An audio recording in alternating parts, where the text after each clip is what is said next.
we are going to talk about on-ramp session number 3, front squats, thrusters, and ring rows.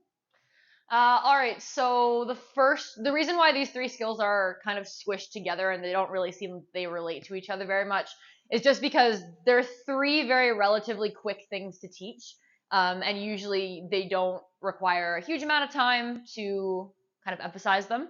Front squats would probably be the only exception to that.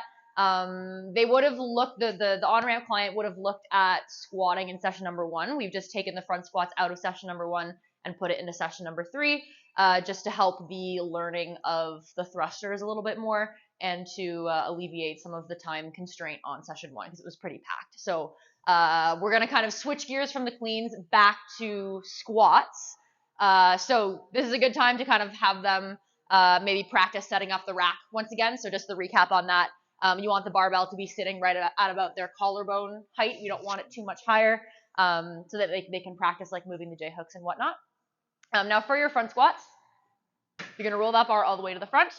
Front squats require a super duper open and relaxed grip. We don't want to be gripping the barbell like you were going to press it.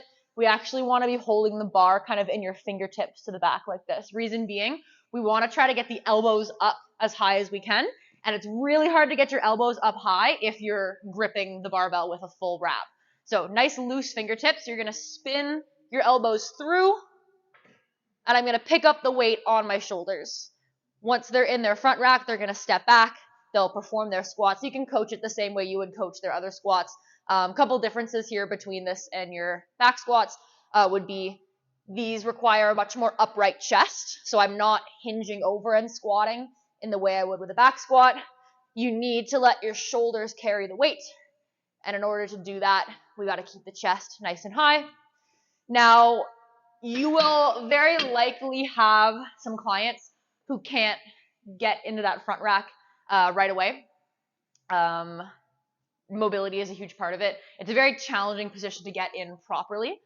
So a couple of different ways. Well, my preferred way of teaching the front rack position, while kind of allowing them to feel what it's supposed to feel like, is by getting them under the bar, but not in the front rack position. They would actually release the bar and cross their grip over and just use their fingertips to hold the bar in place on their shoulders like this. This is called a crossover grip. And this is actually pretty comfortable. And this will teach a lot of athletes what it's supposed to feel like.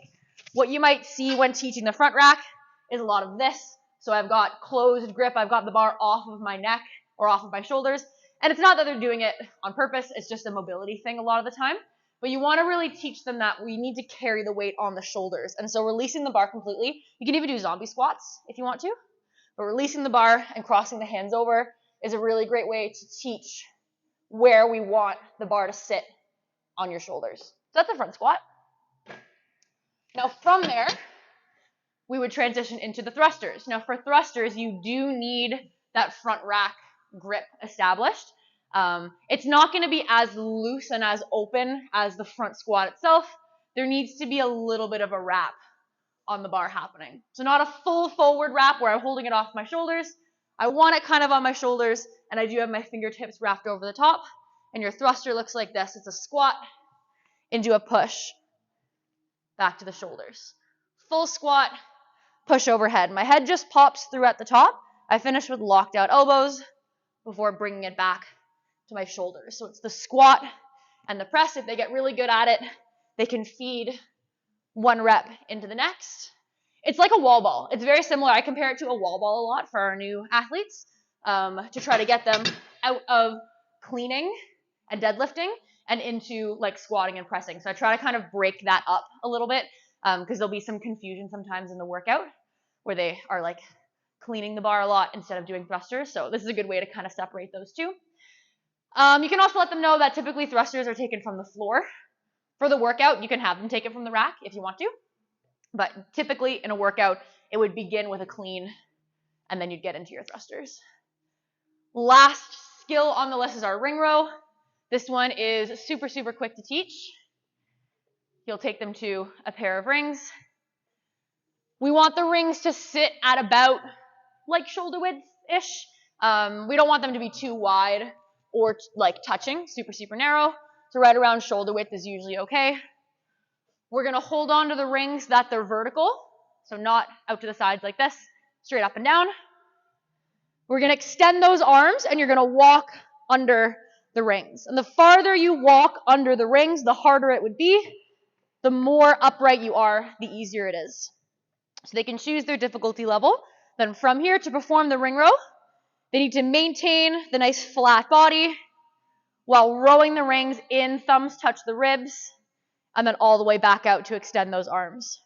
Rowing into the ribs, and then all the way out. Some common errors that we might see here, we might see some elbow flaring, pulling up towards your head.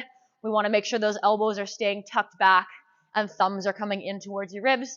We might also see some hip kind of breaking in either direction. You might see it in both directions at the same time. We want to avoid that hip swing.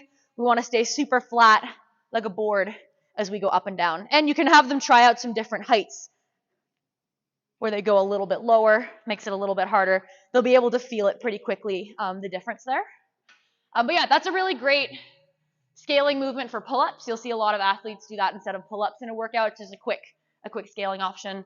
But yeah, and we're going to use the thrusters and the ring rows in the workout today.